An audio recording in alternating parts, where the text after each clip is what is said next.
Welcome back on a warm and sunny Saturday afternoon here in Darwin as we prepare for this afternoon's V8 Supercar race on 7, race 12 of the championship, where Will Davison will start from pole position at this terrific circuit. How good is this? Look, the Touring Car Masters are about to grid up and get firing for a 12-lap race. The good old times are coming back. Good old boys in the commentary box for this one. Mark Larkins alongside Aaron Noonan. Good luck, Noons. Oh, I think I might need it after that intro, Larko. Good old boys. What do I read into that? Let's have a look at the grid, mate. Jim Richards on pole in this new AMC Javelin. Tony Edwards alongside. John Bowes on row 2, but he was fastest in qualifying, but he's got a 2-position penalty from the last round that this series had at Phillip Island, so he drops back to the second row of the grid. So we've got a great mix. AMC Javelin, Tirana SLR 5000, Mustangs, Camaros, V8 Falcons, old school. It's cool. It is cool, mate, and it's a harder challenge for these guys up here. I was having a little bit of a look at the cars in the dummy grid there, and they just don't have the sophisticated devices that we see in a modern V8 supercar to battle with the heat up here. And that's where they really struggle, but they are a bit more sophisticated than they were in the 70s and 60s, that's for sure. These cars have been developed like you would not believe. In fact, John Bowes set the fastest time in qualifying. He did a 1:14, which is not too far away from the V8 supercars. Here's the championship points. Brett Youlden in the green Monaro, who starts a bit further back in the pack, 1 point clear of Jimmy Richards. John Bowes is the reigning champion in this category in his Trans Am Mustang. He starts on the second row of the grid. There he is, just pulling in behind Jimmy Richards in that Shannon's Insurance AMC Javelin. Andrew Mediki's on row 2 in the Chevy Camaro, the Bob Middleton-owned car that he's done some great things with. In fact, he won up here last year. We've had 4 different round winners in 4 years of TCM in the top end. 24 cars entered for this weekend. Good turnout up north. I'll be really surprised here, Noons, to see if everyone gets off the start line without a stall. I mean, remember, these are big, heavy cars. We've got more heat in the tyres than we typically see. Very difficult to get these things off the line. Wait for the green flag at the back. The heavy muscle, the American muscle, the Aussie muscle. It's at the front. There's some fantastically fast Porsche 911s in the field. Michael Armand is the best of them on debut. So it's Jimmy Richards v Tony Edwards. American might versus Aussie muscle. Race 1, round 3, the Touring Car Masters in the top end, and it's Andrew Mediki very slow to get away. They swamp him on the run to turn 1, but it's Jim Richards, clear leader. John Bow through to second, and Tony Edwards from the front row, he's back to 4th. I'm just laughing. Did you feel a commentary box shake when they went past? Oh, look out, Bill Pye down the inside, rams into the side of Brett Youlden in the championship leading Monaro. We're on board. Chris Stillwell in that 66 Mustang Fastback that is having just its second run, but that was a bit wild for turn 1. Yeah, we've talked about that turn 1 a bit, Noons. More than just about anywhere in the country, it is very tempting to try and pick up easy positions there. Very wide, you can get 4 or 5 wide into there, and as a result, we see trauma all too often there. And if you're wondering what on earth is a Javelin, this has been Jimmy's baby for the last couple of years. It's all about American muscle. This thing was Trans Am royalty in the 70s in the States. George Nittis parked down at turn 1 in the big Falcon V8 and not going anywhere either. So at the front, it's Richards Bow. Brad Tilley third in that big green Falcon that hasn't run so far this year. It's the first time that we've seen him in the TCM. It's round 3 of the championship this weekend. Edwards next, and then that XB Coupe. That's Keith Kasuki. That's the car Glenn Seaton drove in the second half of last season. He's purchased that car and is running from it. Yeah, it becomes an ever-attractive category, doesn't it, mate, for guys like Cedo, and we've got Maduchin. Guys that have been doing this for a long time. It's a great place to land. I mean, a young bloke like me, we're probably 20 or 30 years away from ever landing in here. But look, all seriously, looking at this Javelin here of Jimmy Richards, look, the thing you've got to understand here is, apart from doing a great job of building these cars, the preparation is A1. It is very much about reliability. We've seen a car fail there. Anything Jimmy gets his hands on, not only is it fast, it is beautifully prepared and it is reliable. Having a look at Keith Kasuki there in that XB Coupe. Replay the start. Let's have a look. Where's this drama going? Someone in deep. That's Bill Pye ramming Andrew Mediki, who in turn fires in the side of Brett Youlden. Chris Stillwell out the outside in that Trans Am Mustang, and it's Steve Mason, I should say, that's got the fastback here this weekend, not Chris, who's on board his regular car that runs in the Pro Sportsman category, and it starts to get a bit expensive. He just had nowhere to go and ended up losing all these spots. Mate, I just hate seeing these 30, 40-year-old panels getting beaten up. Bill Pye's got the Camaro at least back to pit lane, and they're trying to get that guard off the left front tyre. Under safety car at Hidden Valley. Jim Richards is the leader, John Bowes second. More of the Masters in just a sec.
flat to the floor. The throttle is stuck to the firewall now. Back racing in Touring Car Masters. Green flag flies.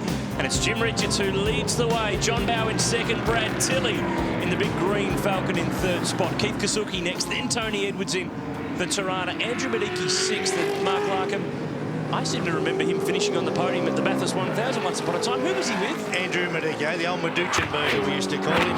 Yeah, drove with him in 97 at Bathurst. We finished third.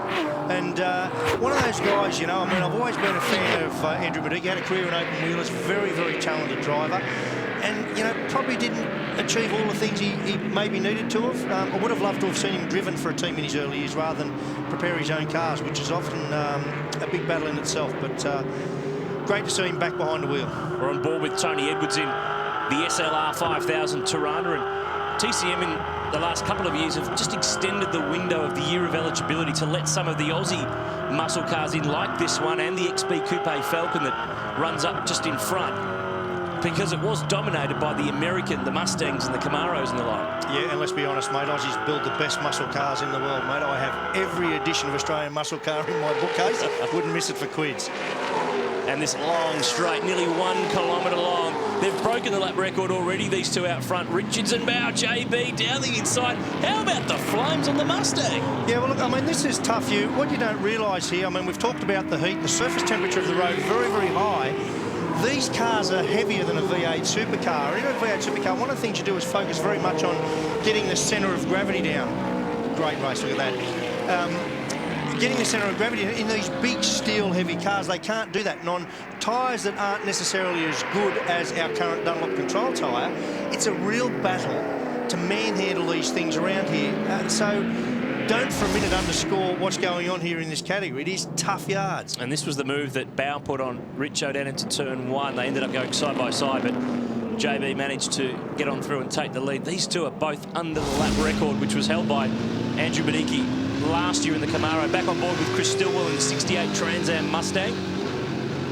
He's second in Class B. There's two championships within the championship. Class A's for the bigger cars, the 5.1 litre to 6 litre. Class B for up to 5 litres. So there's still a couple of different awards on the line. But have a look at the mix. Charger, Monaro, Mustang, Porsche.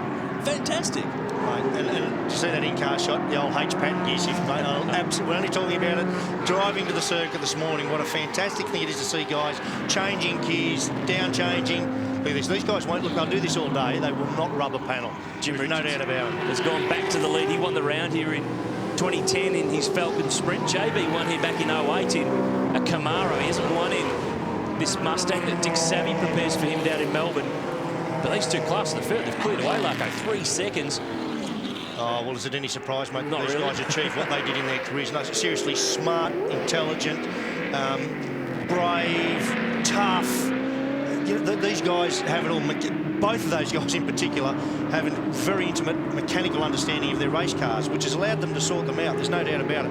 Real talents, and it's interesting that they're around this way because Johnny Bowe, he developed a real reputation in his career. When he's in front, he can make his car wider, better than anybody in the game. No idea what you're talking about, Larko. Never seen it before. Not sure what you're on about. These two dominant. Richards and Bowe, 1 and 2. Brad Tilley's third from Keith Kasuki, then Tony Edwards. Medicki next. Tony Karanfilovsky in the Falcon is 7th. Gary Trelaw's got the Charger up to 8th. Graham Alexander 9th, and Brett Youlden, championship leader, is 10th. But for how much longer is he the title leader? Not too long, I wouldn't guess. Bowe and Richards are going to go backwards and forwards. And the issue with these cars is you've got to look after the stoppers, got to look after the brakes. They've got a lot more modern components in them than back in the 70s when these things were really rocking and rolling. But it's John Bowe who leads the way at the moment. He and Jim Richards are the class of the field. Interesting yourself. Bowe leads. We'll take a break from Hidden Valley. More to say.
It's nose to tail, plenty of variety. Touring Car Masters, race 1, round 3 at Hidden Valley Raceway. We have got one heck of a fight. This is 7th place Tony Karanfilovski in the White Falcon, all the way back to the Porsches that run in the middle of the race. You've got such a mixture here, but on the straight, Larko, you've got to be in a V8. Oh, well, not only that, look at, seriously, mate, look at that red fastback Mustang. I mean, is there a better-looking car ever built than that? It is beautiful, isn't it? But now, look, these might be older vehicles, but you're talking probably 260 kilometres an hour down the straight. And you made reference to the brakes before the break. I had a bit of a look at them earlier. They're around 305, 310 millimetres diameter, so they're actually not a big disc brake they have on these cars. So to pull these things up, big job. And that fastback Mustang you talk of, that's Steve Mason, former series champ.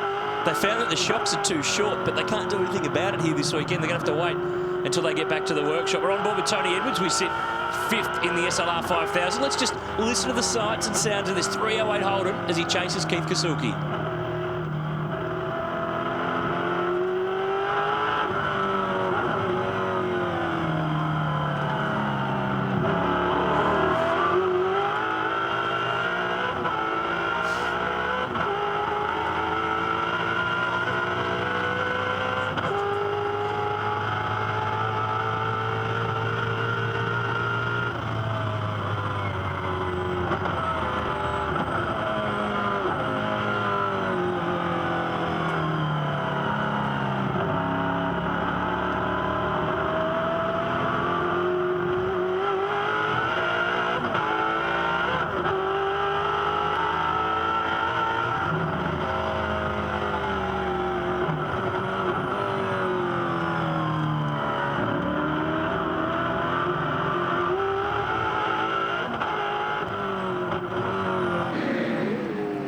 And there's a spot, Kasuki down the inside. That was a ripper lap. Mate, how good did that 308 sound? Now, I can tell, I courted my wife in my 308 Monaro. I'm now not convinced that I was the attraction. True story. I've got nothing. I've got nothing at all. Tell you what, we've got a good fight for 3rd, though. Brad Tilley's lost 3rd spot here. Back aboard with Tony Edwards. Bow and Richards are gone. 10 seconds in front of these guys. Bow leads the way. Richards is on his hammer. Now, Brad Tilley normally would not be getting out of the way like that. He must have a drama because that Falcon's one of the strongest cars in a straight line. Mate, for an old clunker Holden to be going past an XY Falcon like that, he's got to have a drama. So you pump up Holdens 1 second, then you bring them smashing down in the next lap. And this is a big problem for Brad Tilley because that car's got a lot more go than it's showing at the moment. Wayne Mercer here with Bob Middleton in the Camaro. No, not right there. I think he dinged just a headlight and a tail light. Look out for the Porsche on the way through. That was tight. This is as well the 2 Aussie muscle cars. This is the car I mentioned earlier, the Glen Seaton race late last season. Keith's purchased it. He lives in Papua New Guinea, flies in and out for each round of the championship, stepping in from the HQ Monaro. And here is Andrew Medicki. He's closing on in, and this car won the round last year. They actually changed the engine on board that Camaro last night. Broke a rocker, so they had to put in a late night to get him back on the road.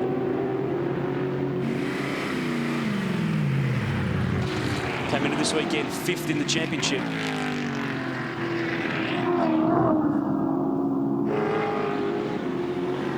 Brad Tilley in the background still going around in that Falcon, so he's going to limp it home, whatever the problem is. Bow that time around stretched the margin, 3.7 seconds. Back to Jimmy Richards.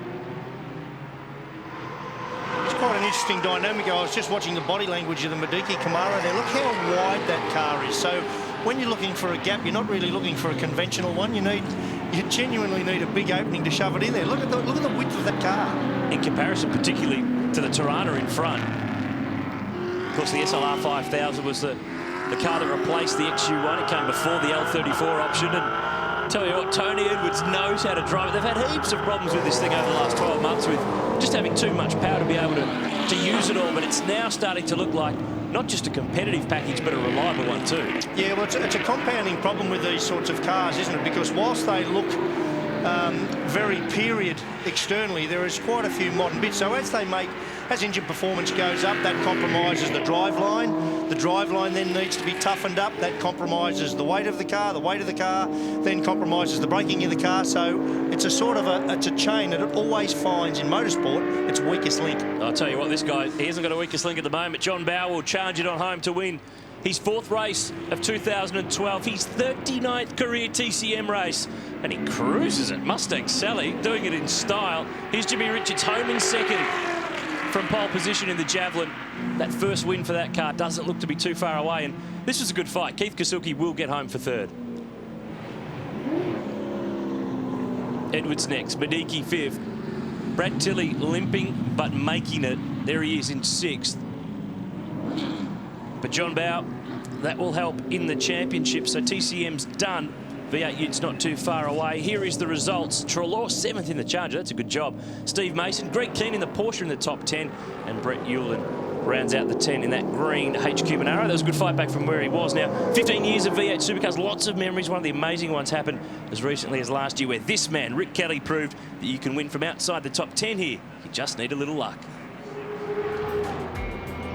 Last year in race 1 on the Saturday, we'd worked our way up from 12th to 5th. 6 minute the safety car restart. This is going to be as wild as it gets. They're all spread out. 3 abreast. Down to turn 1. Now 4 abreast. Next thing I knew, they'd all come together and ran just a little bit wide, which is just enough for me to sneak through on the inside into the lead. Very exciting for us and the team to get a win up here in Darwin, particularly in the dry when we hadn't had great pace in the lead-in.